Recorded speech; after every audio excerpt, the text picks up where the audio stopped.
guys. Welcome to Breaking 80. I am your girl, Tammy. I have my buddy Joel Wilson here and my other good friend, pro golfer from the Mexican Tour, Isaac Rodea.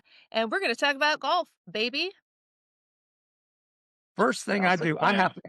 I have to ask a question, and I'm here in Myrtle Beach. The temperature this morning was 47 degrees with a high of 51.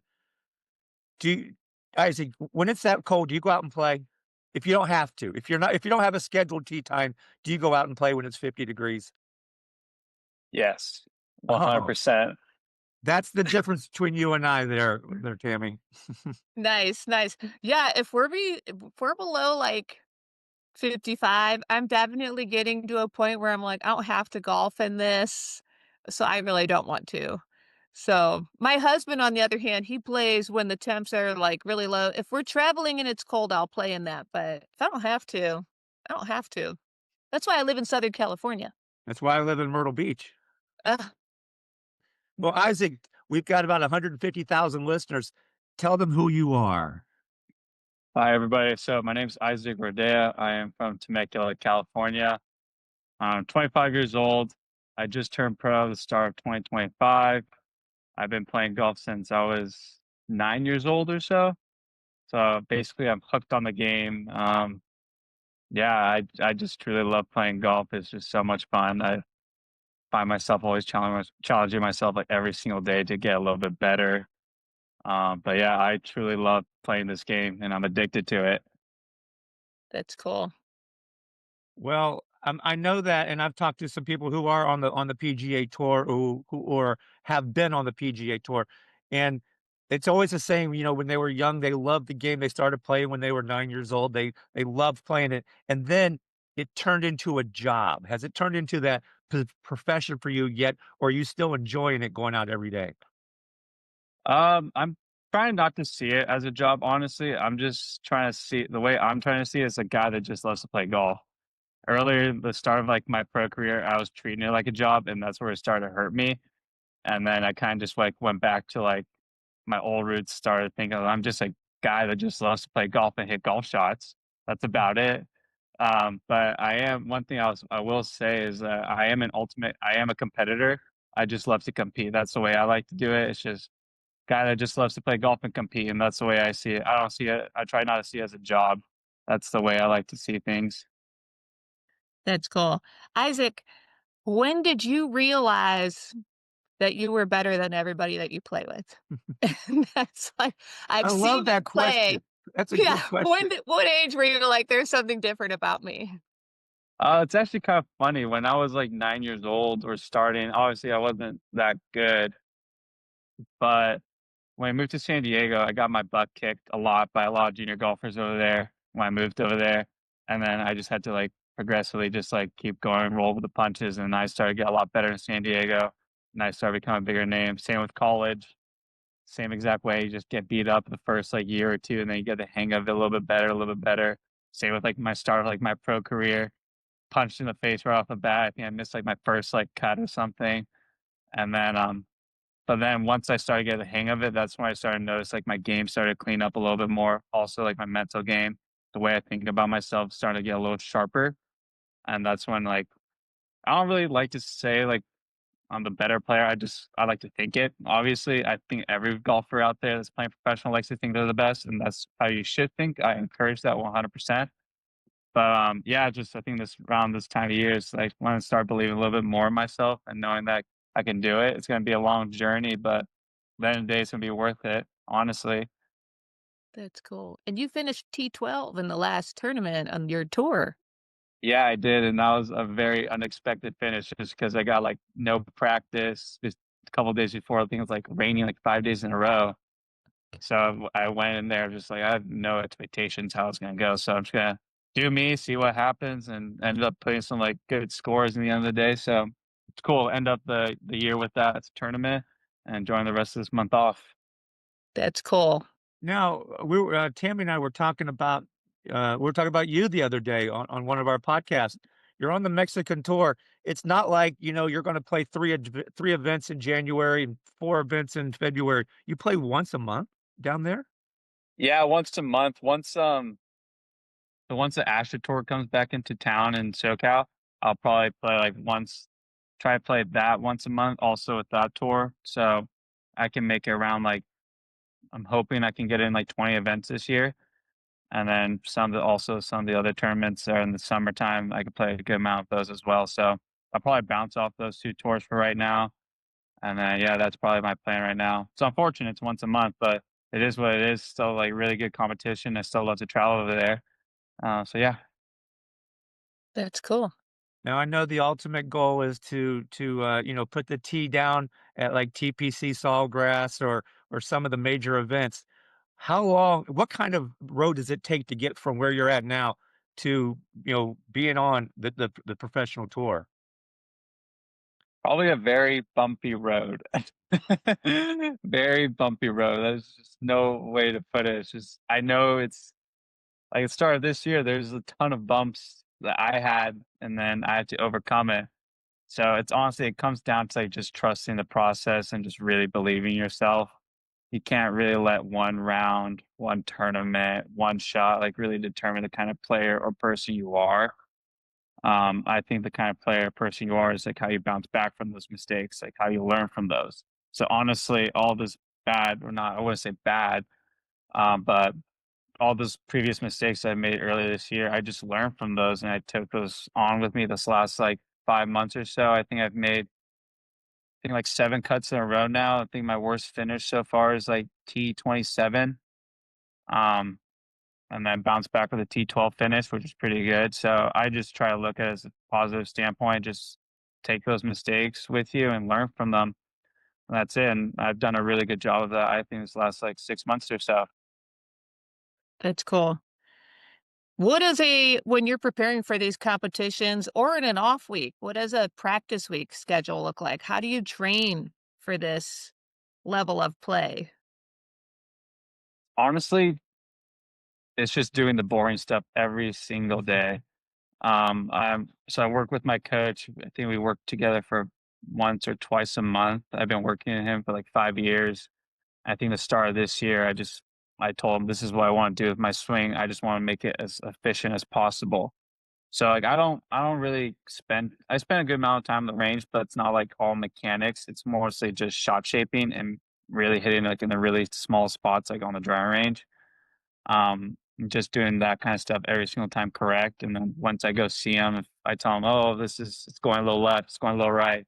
Typically, it's most of the time with me, it's just alignment. My feet are too far left, too much on my toes. My shoulders are open or they're closed, stuff like that. So I just try to do a really good job doing the small stuff right. I try not to overthink it. If you overthink it, then that's where things start to get worse and worse. And then, yeah, it's all. I'm not trying to play golf swing. I'm just trying to play golf. That's it. It's sometimes my rounds are not pretty, but like I still know how to put up a good score at the end of the day. Isaac has this saying I've heard him say on the course, and he's already said it here, and that is, "Make a golf shot." Yeah. So, I think that's like your rescue shot language, like, you just have to make a golf shot, I love that. It's like make a football move, but, yeah, I think that's cool advice. Yeah, like, honestly, I don't know if you, like, see me or you see me on the range, and then I ask you guys, like, "What kinda shot do you wanna see? Where do you wanna start? Where do you wanna finish?" Kinda like I do a lot of that to, like, practice myself, like, under the pressure. Just like, "Okay, like, just try to do this under the pressure this one time," and that honestly really helps, like, if I try to take that onto the golf course as well. Yeah, sometimes I wonder with all of us standing behind him on the range, because 'cause we'll all come hang out, is that pressure? Can I talk in your backswing? And he seems to encourage it. So he seems to welcome it at least. And he hits the craziest shots. I've seen him like hit it, I don't know, 80 yards high and right over a net into the pond on Oh, yeah, purpose. on purpose, yes. Yeah, that was a good time. And yeah, there are some real skills. You know a professional when you see them. And if I hadn't actually seen a professional so close, so up close all the time, I might not know the difference, but it's an incredible difference in play. I Um, I've got a couple questions. First of all, and like I said, I've interviewed a couple people who have been on the tour, who are on the Champions Tour. Um, and they're like, "I'm a great driver, my short iron, I need work on my putting this." What is it that you say, "That's my A game," and what is the part of your game that you know, "This one I need to work on the most?" And see the long pause is the great he's like, "Damn, this was a good question." Yeah, what's your favorite club in your bag? Driver. Oh, I love being a driver. Honestly, yeah, so I kinda, like, break it down. Honestly, if I'm being real with myself, every single part of my game needs to get better if I wanna get to the next level, if I'm being honest with you. I drive it well. I can always be better. I'm a great wedge player, great iron player. It can always be better. Same with putting. Putting, I think I'm a good putter, but it can get better. Same with mental putting, everything can get better. So I think almost every aspect of my golf game right now can get better. If I was to say one part of my game is really good, it's probably I'm a really good driver of the ball. I Mm, play to like my percentages of like par fours and par fives and where I can hit it, where I can miss it, where I can step on one, where I can take it off a little bit. I think that's where like I play the percentages more than anything. I think that's one thing I do really, really well of. And also like when I find myself like in trouble, it's just being disciplined. Like, say if I find myself, like, in the trees, is it real can I realistically, like, put it to, like, 20 feet from here? Probably not. There's probably more like a 5% chance of you doing that. So, I take the best odds and put in the best spot to set up myself for the next shot. So yeah, that's what I do. I that's know, cool. I've, Do you know your average drive distance? hmm, It's honestly not that impressive. I think I only hit it around, like, 300 yards, which is alright, I guess.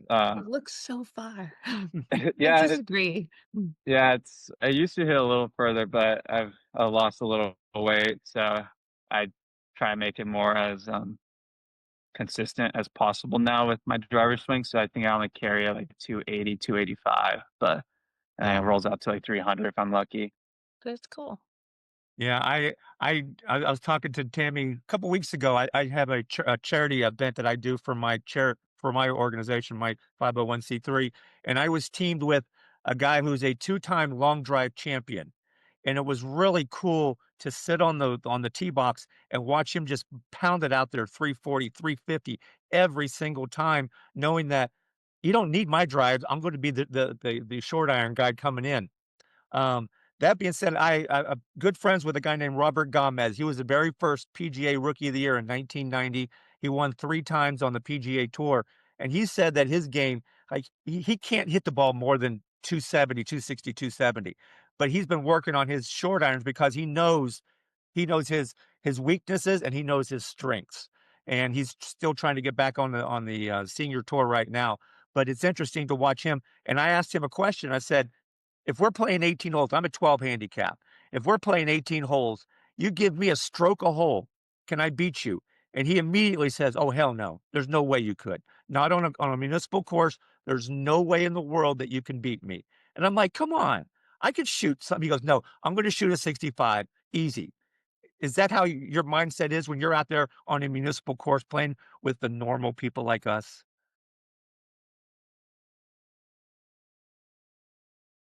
Not really, honestly. Mm. I just try to have as much fun as possible. Oh, come on. I You're really competitive. You want to win. most I of the know time I how it try and is.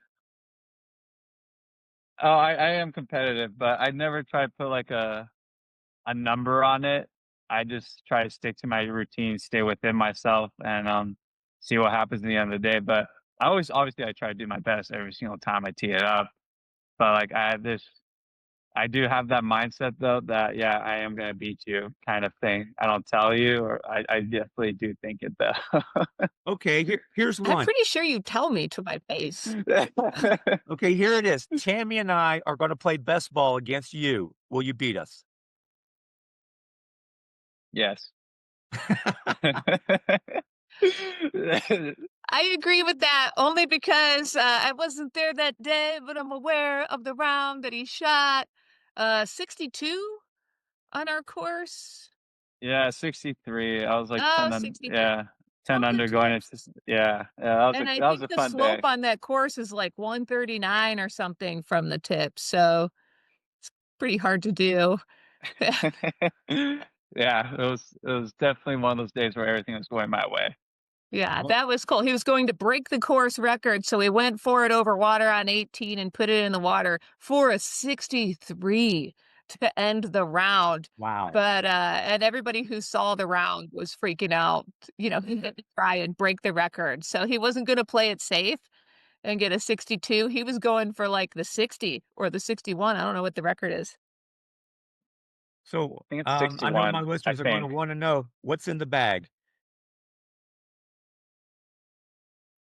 Let's see. We'll start with the putter. I just got a new putter. It's TaylorMade Spider X. It's like a face balance. The only thing that difference about my other Spider X is that it has a little bit more loft. So that putter is mostly used only for Mexico because it's super grainy over there. Mhm. So it gets the ball launched a little higher. Wow, Um, I've not actually thought about loft on my putter. I've played so many variable styles of greens, that just blew my mind. Sorry, yeah. Isaac, I'm not a pro. And then I got like two Vokey wedges, a 59 and a 55, two TaylorMade wedges, 50 and 46. I played TaylorMade blades, T is it this TBs or something? I don't even know, the CBs, something like that. And then so that's blade all the way from 9-9 to a 6 iron, and then I go to the MC head, so it's a little bigger head, so it launches the ball higher, and a 5 and a 4 iron. And then I got a tireless driving iron, T200, and then I got a 5 wood, a TaylorMade 5 wood Stealth 2 that's been in the bag for a while. And then I just switched out my driver to the new or to I guess new TaylorMade QI 35. Um, and then yeah, then I play a Pro V1 golf ball. That's about it. So nothing really special about my irons. I just like think I've played these irons for the last like 2.5 years or so. So if they ain't broken, don't switch it. So I'm gonna keep rocking those things until they don't work anymore. Or Super until the smart. day when you become big and they And start, then you become a sponsor for they become a sponsor for you going, "I'll pay you if you use my irons." You'll be like, "You got it. Cleveland looks really good in my bag now." Yeah, then that might change a little bit. that's what I'm trying to work out right now is 69 golf. 69, "Can you hear me? I would like your irons, por favor." I So, know the guy. oh, we gotta get set up together. That and another company called Sub 70 is another one. That's another company I'm working with. Oh, that's cool. That's very cool. Okay, Isaac, I have a quick question. What is some of the best advice you've ever had? Because you've been doing this so long, and what is some of the worst advice you've ever had? Maybe we should avoid. Best advice that I've heard, I've probably heard this last like few months or so.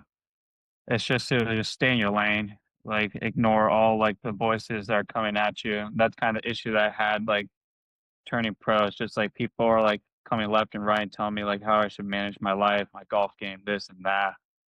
And it just became like too much. I started to like, overthink things. Um, that's honestly the best advice I've been given is just stay in your own lane. Who cares what you do? At the end of the day, it's like do whatever makes you happy, play the best golf you possibly can. And That's like cool. the probably the worst advice, let's see.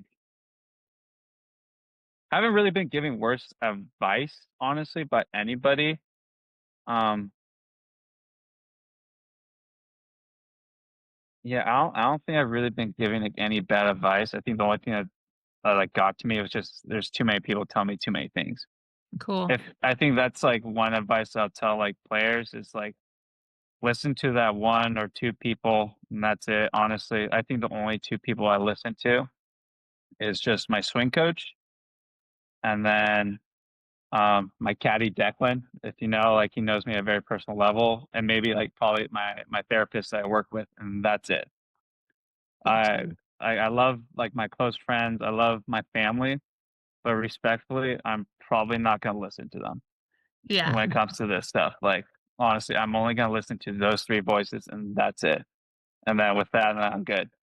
that's smart. I mean, you gotta draw a line somewhere. Yeah, and they get it. They get it. They Mhm. still love me. They know it's a business for me, so they they respect it. Cool.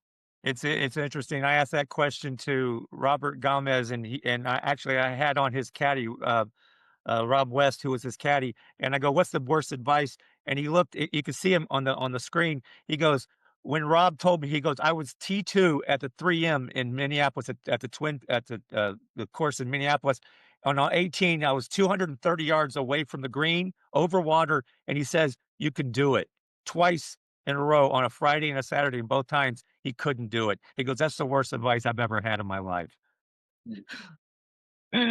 Yeah, some people are different than others, but yeah, I wouldn't be a fan of that kind of There's advice a as really fun well. there's a really fun quote we like to bring up on the course sometimes when we're playing. We heard somebody's caddy on the tour say it, and they caught it on TV, and he was gonna make some crazy rescue shot from in the pines, and his caddy said to him on TV, you could hear it, he said, "Is that gonna be the best shot of your life?"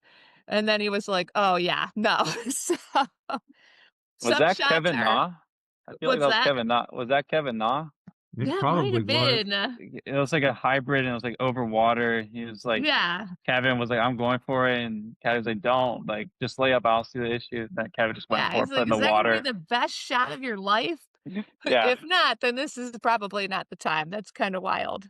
Well, I think Isaac, I just got a 2, 3 question. strokes there. I do have a question for you though, but as we're talking about it, and Tammy and I have always talked about this, is that they don't the bards will not sing songs for you if you lay up on a par five over water. You have to go for it.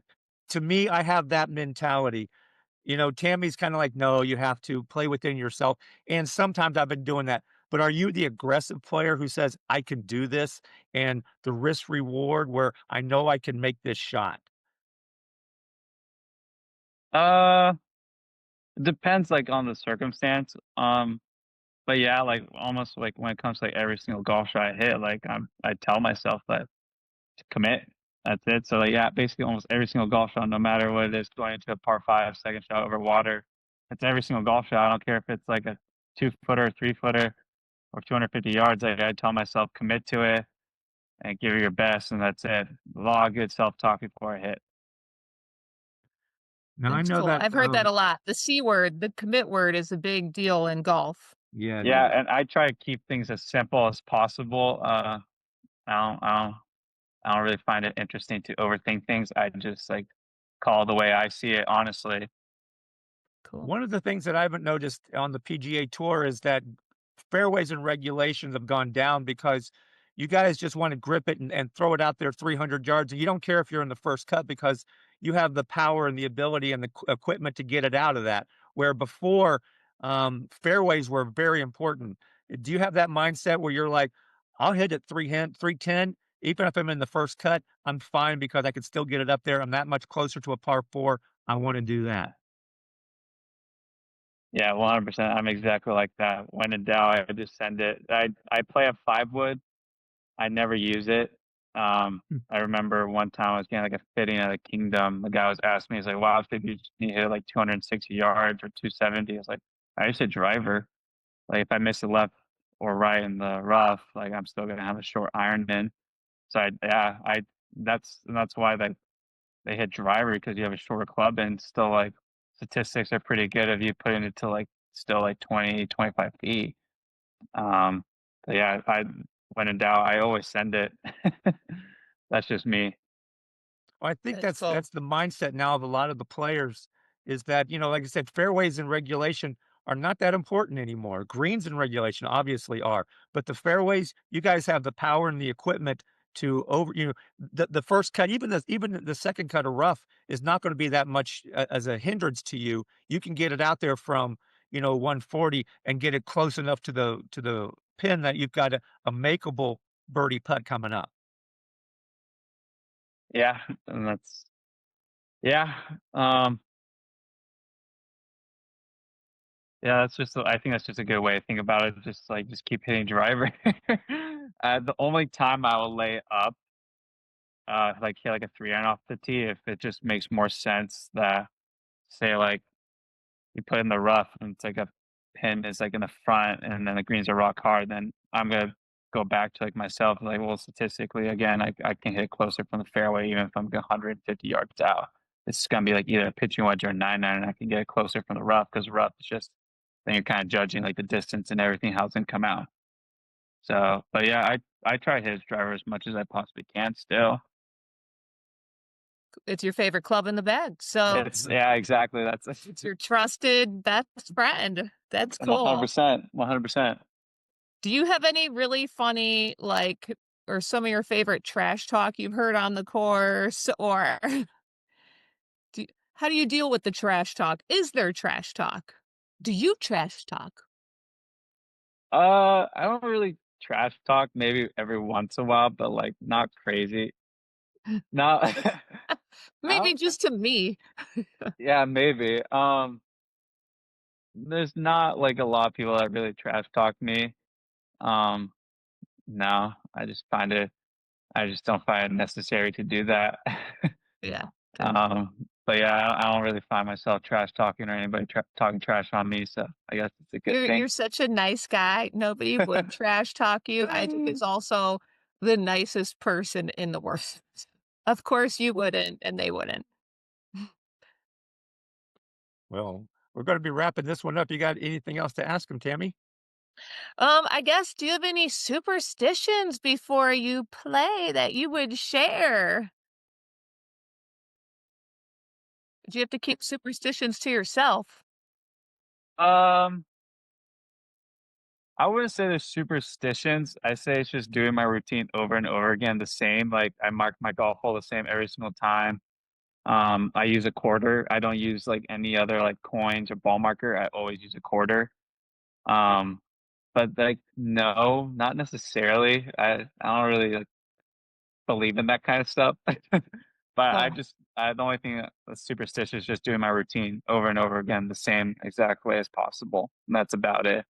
would you advise that keeping a routine helps with play? 100%. That's one thing I work extremely hard on is just building a really solid routine. Um, and if you have a good routine, then you're gonna play some like really good golf. That's cool. Yeah, and I would say, if people want to check Isaac out on Instagram, he's on Instagram at Isaac Rodea, ISAACRODEA. And he's got a cool Instagram. You can watch some of his Mexican tour pics as they come up, or the Asher tour when they post him as well. And yeah, we'll see him on the PGA Tour soon enough. Yeah, we will. We will see you on the PGA Tour. And when you are, we will come out and we will be there for you. Yeah, but I might just make my way down to Mexico, and it's a good time of year for that. Yeah, it's Yeah. 54 degrees. I'll be down there too. No problem. Yeah. Sweet. We're going to wrap this one up. This is Joel Wilson. I will see you on the next tee box. And yo, girl Tammy, until next time. And bye, Isaac. Yeah. Thank you guys for having me. Appreciate it.